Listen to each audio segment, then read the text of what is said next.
press the bell icon on the YouTube app and never miss an... सभी को जय हिंद दोस्तों, आप सभी का हार्दिक स्वागत है जय हिंद रिएक्शंस पे। आशा करता हूँ कि आप सभी लोग बहुत अच्छे होंगे। तो आज की दमदार वीडियो में आप देखेंगे भारतीय शेरनी और सुप्रीम कोर्ट की दबंग वकील नाज़िया अलाई खान का बेबाक और जबरदस्त इंटरव्यू जो कि वो देंगी भारत की बेटी और मशहूर पत्रकार अंबर जैदी जी को। तो ये वीडियो काफी इंटरेस्टिंग होगी, आपको बहुत कुछ जानने को मिलेगा, तो इसे अंत तक देखें और चैनल पे नए हैं तो चैनल को सब्सक्राइब कर दें ताकि हम आपके से लेटेस्ट और इंपॉर्टेंट वीडियोस लाते रहें। तो चलिए पहले ये वीडियो देखते हैं और अंत में इसके बारे में बात करेंगे। जय हिंद, जय भारत। नाज़िया, क्योंकि आप खुद वेस्ट बंगाल से आती हैं और वहाँ पे आप काफी एक्टिव रहती हैं इन सारी चीजों को लेकर, किस तरह का रिएक्शन, किस तरह का माहौल है? लोगों के लिए बड़ी शॉकिंग खबर होगी, आई एम श्योर। जब पश्चिम बंगाल कोलकाता के वुमेन्स करेक्शनल होम में जो अक्यूज्ड महिलाएं वहां पर हैं जेल में, जब 2023 में 95 बच्चे पैदा हुए थे, तब भी हमने बहुत प्रदर्शन किया था कि ये जो महिलाएं जेल में हैं, या तो इनको बेचा जा रहा है, या तो पुलिस इनके साथ ज्यादती करती है, और या तो फिर ये अपनी मर्जी से सरकार और पुलिस को एक परसेंटेज दे करके अपनी कमाई का धंधा बना चुकी है। तभी तो बच्चे पैदा हो रहे हैं, otherwise women's correctional home jail में बच्चे कहाँ से पैदा हो जाएंगे? वो भी कोई एक दो बच्चा नहीं पैदा हुआ है, या तुरंत आई हुई महिला जो एक्यूज्ड है उसको बच्चा नहीं पैदा हुआ है कि वो गर्भवती आई है तो हुआ है। 95 बच्चे पैदा हुए थे, तो उस वक्त भी हमने प्रदर्शन किया था। अभय डॉक्टर के वक्त भी हमने प्रदर्शन किया। नासिर खान कादिर खान ने जब पार्क स्ट्रीट में रेप किया है क्रिश्चियन लड़की का, तब भी हमने प्रदर्शन किया। उसके बाद फिर कामदोनी का जब रेप हुआ 3 बार, तब भी हमने प्रदर्शन किया। तो जितने भी क्राइम अगेंस्ट वुमेन होता है उसमें हम प्रदर्शन करते हैं और चीजों को बहुत आगे लेकर के जाने की पूरी कोशिश करते हैं। पर दुर्भाग्य इस बात का है अंबर कि हमारे यहाँ जो मुख्यमंत्री हैं उनको सत्ता की लालसा इतनी ज्यादा है कि वो राज्य पर ध्यान छोड़ करके वो अपने चेयर पर ज्यादा ध्यान दे रही है, क्योंकि उनको ये पता है कि 40% वोट अगर नाराज हो जाएगा तो वो जीत नहीं पाएंगे।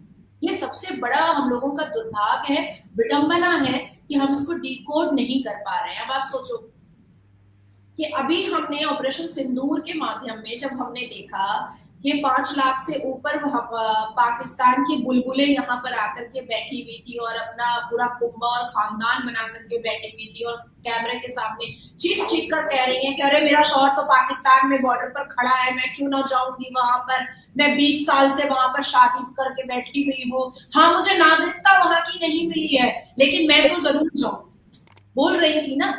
तो ऐसे लोगों नाज़िया, 85,000 भारतीय महिलाएं जिनके पति सोचिए वो पाकिस्तानी हैं। नहीं, वो 83,000 तो पंजाब से सिर्फ निकली, 83,000 तो सिर्फ पंजाब से। इतना बड़ा देश, इतनी बड़ी आबादी वाला, आपको दुश्मन मुल्क में शादी करनी है? सवाल ये है कितनी संख्या में। मैंने तो उसको कोड भी बनाया था कि बाबुल भारत के बुलबुल पाकिस्तान की। ये कोड में बनाया था कि बाबुल तो भारत के थे लेकिन वो बुलबुल पाकिस्तान की थी।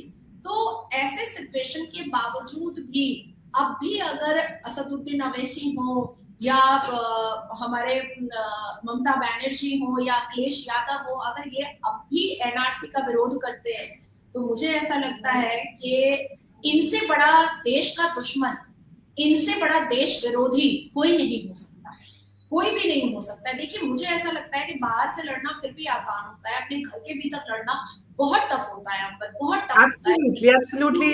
जो जनरल बिपिन रावत ने 2.5 फ्रंट वॉर की बात की थी, जिसमें हाफ फ्रंट जिसको हम इंटरनल जो हमारे वो सबसे, और अब वो 2.5 अब 3.5 हो गया, क्योंकि अब वेस्ट बंगाल के साथ हम जुड़ा जो बांग्लादेश है। मुझे तो डर इस बात का भी है, मतलब सॉरी मैंने आपको मुझे डर इस बात का भी है कि आने वाले 4-5 साल में कहीं ऐसा ना हो कि देश के 27 स्टेट के लोगों को पश्चिम बंगाल पासपोर्ट लेकर जाना पड़े।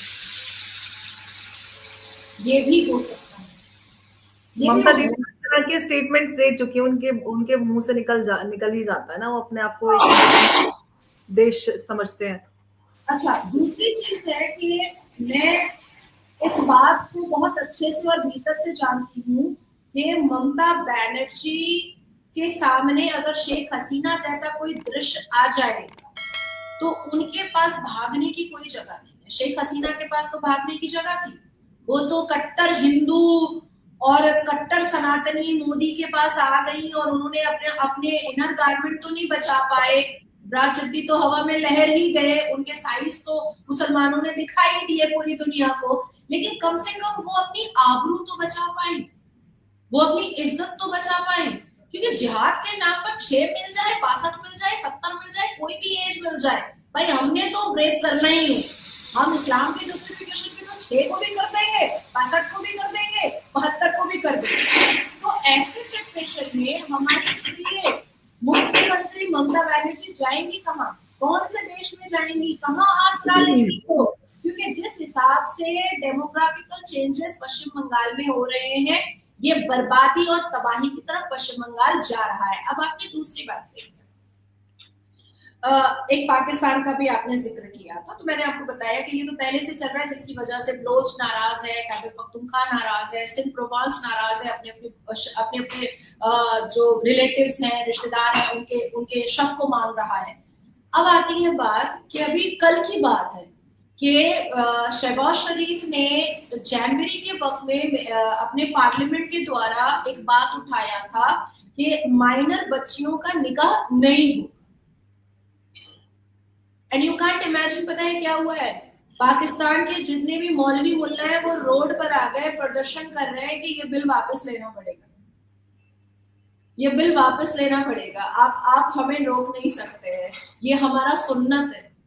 हम 6 साल की बच्ची से शादी करेंगे, 9 साल में उसके साथ इंटीमेट रिलेशन करेंगे और उसको 11 साल में उसको गर्भवती करेंगे, और मतलब बेहूदगी और अश्लीलता की हदों को क्रॉस कर दिया है पाकिस्तान में। तो आप पाकिस्तान का एक ऑर्गेनाइजेशन है VAR, उस ऑर्गेनाइजेशन ने अपने पूरे रिसर्च को ऑन टेबल किया है यूनाइटेड नेशन में, और ऑन टेबल करते वक्त उन्होंने बताया है कि पाकिस्तान में 89% अब्बू जान, मामा जान, फुप्पा जान, खालू जान अपने घर की भांजी, भतीजी और बेटी का बलात्कार करते हैं। और जब वो बेटियां अबॉर्शन कराने के लिए सरकारी अस्पताल में जाती हैं तो अम्मा पहले से बताती हैं कि ज्यादा कुछ मत बोलना, कहना ऊपर से धीरे धीरे से किए थे। अब्बा, ये वार का पूरा रिसर्च रिपोर्ट UN के टेबल पर है। आप पाकिस्तान को गूगल मैप पर, अगर पाकिस्तान जो पहुंचता है वो गूगल मैप पर सिर्फ हलाला सेंटर डाले, आपको हर गली में कम से कम 50 हलाला सेंटर निकलेगा, दिखेगा आपको। ये वहां का नेविगेटर बताता है कि हलाला सेंटर कहाँ कहाँ पर है। तो चाइना ऐसा कर रहा है? नहीं।